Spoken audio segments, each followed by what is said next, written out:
Hello, welcome to Steel City Rings podcast. We're at halftime of the Atlanta Falcons Steelers opening day game. Zach Franciscus is in Atlanta. Zach, how's everybody feeling?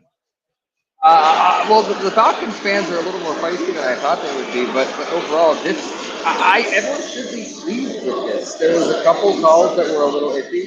The George Pickens call, I'm not sure if that should have been the right call, but overall, from what I'm seeing, this is a team that is not that far away from really putting it together. Yeah, Greg Olson was very critical of the George Pickens pass interference call. The TJ Watt, they were kind of on the fence about.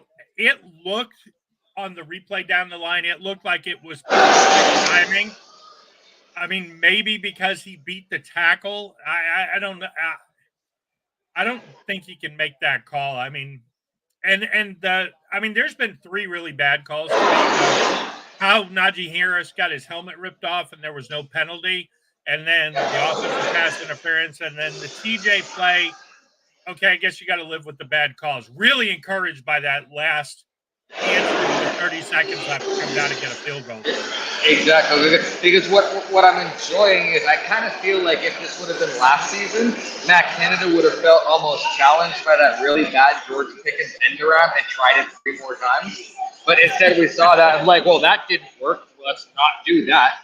So it's and I like that Calvin Austin, little speedy guy, got us the return. So we're going to need stuff like that if Justin Fields is going to be learning this offense. We're going to need all 3 facets of the game to come together. And I wouldn't put too much on the offense not using the middle of the field for a little bit. I wanted them to, but the problem is if you are looking at second and 18s and third and 20s consistently because of penalties and all that, it's really hard to open the game book like you wanted to.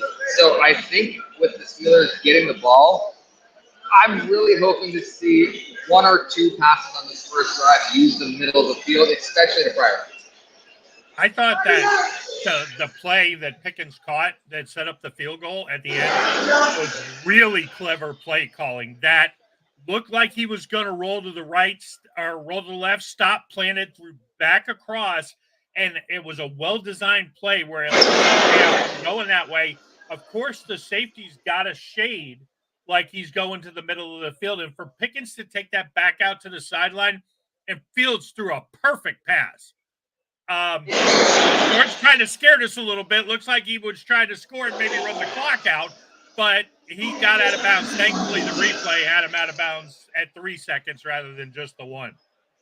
Exactly. I think what it already shows is we haven't seen Justin Fields really take off, like really take off, but it already looks like the defense is respecting the fact that he's there.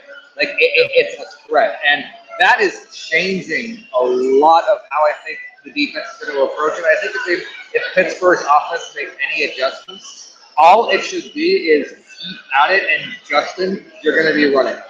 I would really use Justin Fields because that's how we're going to really get ahead of them. I think they're kind of committed now to trying to keep him in the pocket after he escaped for the 1 first down, and I think that's opened some things up down the field. I mean, Pickens should have about 80 yards receiving. Unfortunately, he's only got about 40 because of yeah, I mean, and you're seeing it. I mean, it doesn't matter if you put a safety over the top. If you're basically got 2 guys there, he beats the corner and the safety's got to get over there. Fields is not afraid to throw him the ball, and he's gone to Pat a couple of times.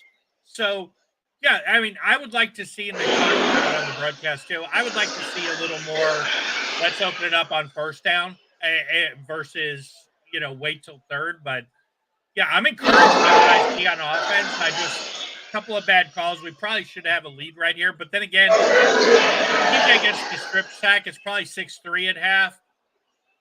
Being 1 point down, they're going to come out of the locker room on a drive. I'm excited to see what happens.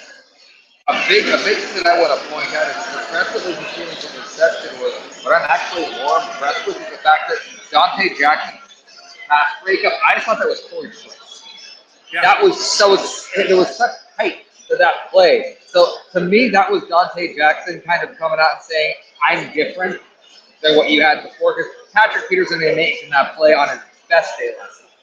Yeah, and let's face it. I mean, if Jackson doesn't kind of get surprised by the pass, it probably gets his first pick. I mean, he hit him right in the face mask.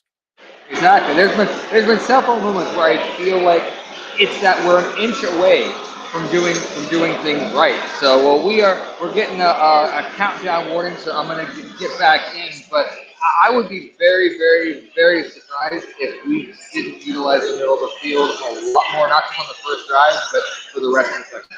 And expect a big half from T.J. Watt. He was furious about that call.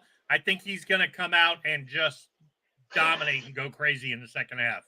I absolutely agree. Well, thank you guys for joining us, and we will be back after the game to see how it goes. All right, sounds good. Thanks a lot, Zach. We'll talk soon. Okay.